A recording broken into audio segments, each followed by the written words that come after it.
नमस्कार, मैं दीपक पाठक। चुनौती 24 इंडिया में आप सभी का स्वागत है। जैसा कि आप सभी जानते हैं कि आए दिन पेपर लीक के मामले लगातार बढ़ते ही जा रहे हैं और अभी हल्द्वानी में फ़िलहाल करंट टाइम में यहाँ पर अनिश्चितकालीन धरना प्रदर्शन लगातार चल रहा है, लेकिन यहाँ पर उनकी सुनवाइयों का अभी शायद कोई उम्मीद नहीं है कि उनकी सुनवाई हो। ये इसी यहाँ पर कुछ अनिश्चितकालीन धरना है, पेपर लीक की बातें हैं और बेरोजगारी के बारे में कुछ अपनी बातें व्यक्त करना चाहते हैं। जी, आपका नाम? नमस्कार, मेरा नाम मानव है। मैं सितारगंज शक्ति फार्म से आया हूं हल्द्वानी में अनिश्चितकालीन धरना प्रदर्शन करने के लिए। जैसे किस तरीके से हर साल उत्तराखंड में किस तरीके से पेपर लीक हो रहा है, किस तरीके से छात्रों के भविष्य के साथ खेला जा रहा है, तो मैं उसी में प्रोटेस्ट में आया था। तो आप यहाँ सितारगंज से हैं, तो आप इतनी दूर चल करके धरना प्रदर्शन में आने का कारण क्या है? कारण यह है कि सबसे पहली बात, मैं एक छात्र हूं और उससे बड़ी बात, मैं अभी फ़िलहाल बेरोज़गार हूं। मैं उसी उम्मीद में तैयारी कर रहा था, मैं पढ़ाई कर रहा था, लेकिन इससे पहले भी मैंने 2022 में यूके SSSC का जो वन विभाग वन आरक्षी का जो पोस्ट है उसमें मैंने फॉर्म भरा था, लेकिन वो भी लीक हो चुका था। 2016 से लेकर 2025 तक लगभग 5 से 6 एग्ज़ाम लीक हो चुका है और हर एग्ज़ाम को यूके SSSC कंडक्ट कराती है।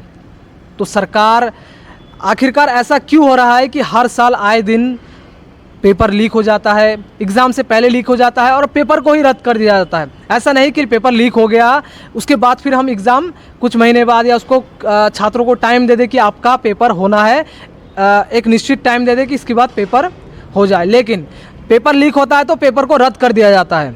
उसके बाद फिर पिछले साल ऐसा ही एक पैटर्न चलता रहा है। ये एक खतरनाक पैटर्न है जो इसी ग्राफ में चलता आ रहा है। मतलब इसमें छोटे मोटे जो दलाल हैं उनको तो पकड़ लिया जाता है, लेकिन वो अधिकारी वो कहाँ है? क्या कभी उनको सज़ा मिलती है? क्या कभी वो पकड़े जाते हैं? शायद नहीं। मानव जी, कुछ समय पहले हमने देखा था आपका एक वीडियो वायरल हो रहा था बेरोजगारों के लिए, जो आपने किसी कंपनी के सामने खड़े होकर के एक वीडियो में बोला था कि बेरोजगार कितने परेशान हैं, उनका शोषण किया जा रहा है। उसके बारे में क्या कहना चाहेंगे? जी हाँ, मैंने लगभग 1 महीने पहले एक वीडियो अपलोड किया था सिटकुल सितारगंज में, जिस तरीके से लोकल के जितने भी हमारे युवा हैं उनके साथ किस तरीके से बर्बरता हो रही है, उनके साथ किस तरीके से अन्याय हो रहा है। पढ़े लिखे लड़के को, मतलब जो युवा है वहाँ के, ऐसे मतलब सैकड़ों युवा है जो पढ़ लिख कर मजबूरन उनको दिल्ली जैसे शहर में, उसके बाद कहीं बाहर उनको काम करने जाना पड़ रहा है, क्योंकि सिटकुल एरिया में लोकल के लड़कों को ज़्यादा प्राथमिकता नहीं दिया जा रहा है। तो इसी वजह से मैंने लगभग सिटकुल में 30 से 35 कंपनी घूमा था कि जॉब के रिगार्डिंग, तो मेरे को कहीं जॉब नहीं मिल रहा था। हर कहीं मतलब हमको ये कहकर भगा दिया जाता कि तुम लोकल के हो तो तुम्हें नहीं लगाएंगे। तो इस पर मैंने एक वीडियो बना था जो कि उस टाइम वायरल हो गया। उसके बाद हमारे वहाँ के कैबिनेट मंत्री सौरभ बहुगुणा जी ने मीटिंग किया। उसके बाद कुछ बदला या नहीं बदला उसके बारे में तो मेरे को पता नहीं है, क्योंकि उसके बाद मैं सिटकुल नहीं गया। एक सवाल और है कि आपको कंपनी में जॉब भी नहीं मिली और पेपर लीक भी हो गया। तो इसके बाद आप कितने हताश हैं? आपकी तरह कितने युवा हताश हैं जो बिल्कुल आहत हो चुके हैं कि उनका सपना ही टूटता दिखाई दे रहा है? बिल्कुल, ये एक छात्र के लिए, ये एक युवा के लिए एकदम काला दिन के रूप में देखा जाता है। मतलब कहते हैं जिसके पास रोज़गार नहीं उसको मतलब कोई पूछता नहीं है।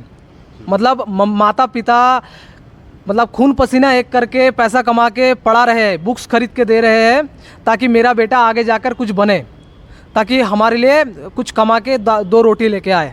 मतलब हर एक छात्र, हर एक युवा सोचता है कि वो अपने लिए, अपने माँ बाप के लिए जिन्होंने उनको इतनी मुश्किलों से पढ़ाया है, इतना कुछ झेल कर उनको पढ़ाया है, उनको एक अच्छा दिन देना चाहता है। लेकिन वो इस पेपर लीक के चलते, उसके बाद आए दिन फैक्ट्रियों में इस तरीके से धांधली को चलते, मतलब वो एकदम हताश हो चुका है। मानव जी, मेरा एक आखिरी सवाल है आपसे कि धरना अनिश्चितकालीन धरना प्रदर्शन है, इसमें आप भी शामिल हैं, तो इस धरने को कहाँ तक ले जाने का, कहाँ तक पहुँचाने का आपका उद्देश्य है? बिल्कुल, जब तक हम जैसे छात्रों को न्याय नहीं मिलेगा, जब तक एग्ज़ाम को पुनः शुरू नहीं किया जाएगा, जब तक ये धांधली नहीं रुकेगी, तब तक ये धरना प्रदर्शन चलता रहेगा।